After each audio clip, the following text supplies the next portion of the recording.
ओम श्री नारायणाय नमः। अवतारम महाविष्णु कल्के परमम अद्भुतम कलिकुलवन हंता सत्य धर्म प्रणेता नमो नमः। ओम सुमति सुताय विद्महे निष्कलंकाय धीमहि तन्नो कल्कि प्रचोदयात्।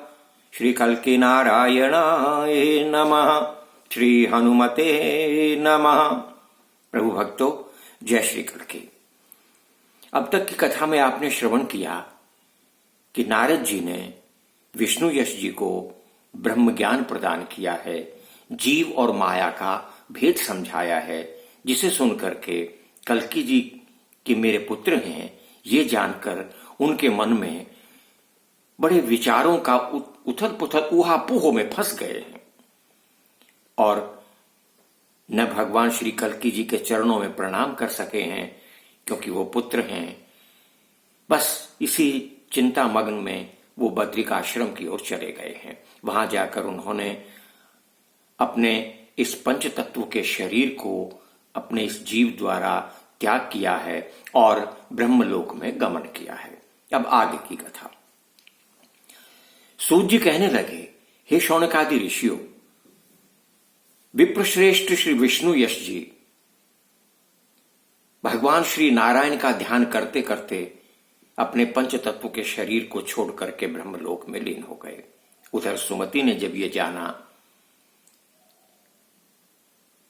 कि उनके पति देह त्याग कर गए हैं तो वो भी तुरंत इस विस्मयकारी प्रसंग को सुन करके दौड़ी हैं। और कल्कि जी को जब ये मुनियों द्वारा पता लगा कि उनके पिता ने अपनी देह त्याग कर दी है बद्रिकाश्रम में, तो सब के सब बद्रिकाश्रम पहुंचे हैं और वहां से अपने पिता श्री विष्णु यश जी की देह जो शिथिल थी उसे लेकर के गंगा तट आए हैं। गंगा तीरे शास्त्र सम्मत विधि अनुसार उनका दाह संस्कार किया है। उसी समय उनकी माता सुमति ने भी अपने प्राणों को त्यागा है और वहीं उनका भी दाह संस्कार किया है।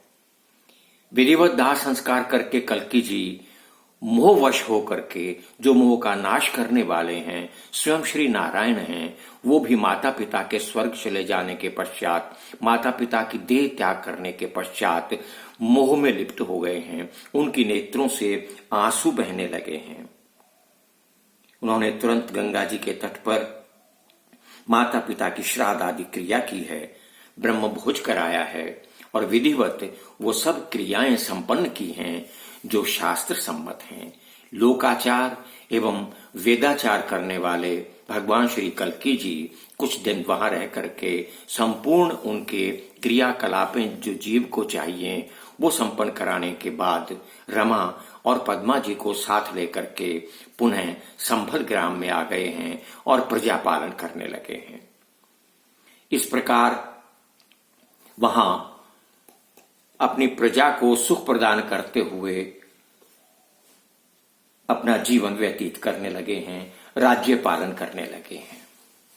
एक दिन महेंद्र शिखराद्रामस्तीर्थ पर्यटनात्र प्रायात कल्किर्दर्शनार्थम शंभलम तीर्थ तीर्थ कृतः।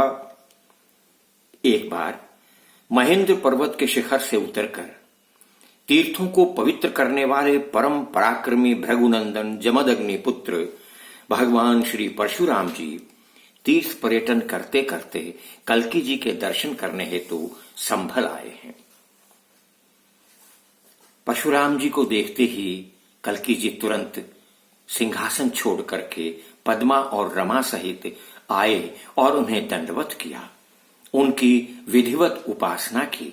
अपने गुरु श्री परशुराम जी को आदर सहित अनेक रसीले द्रव्यों से भोजन कराया। अमूल्य वस्त्र और रत्न से जटित सेज पर उन्हें विश्राम कराया है।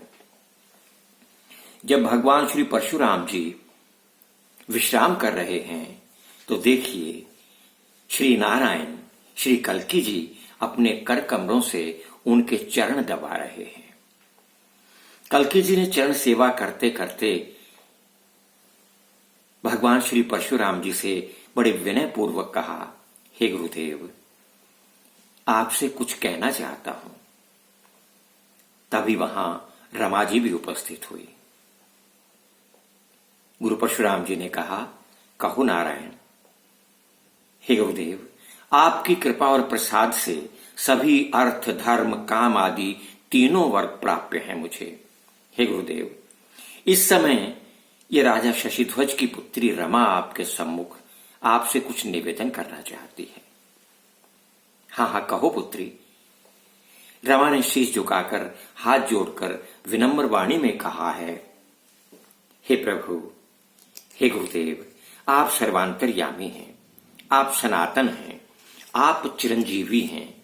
हे परम गुरुदेव, मैं ऐसा कौन सा यम, नियम, जप, व्रत आदि अनुष्ठान करूं जिसके करने से मेरी मनोकामना पूर्ण हो?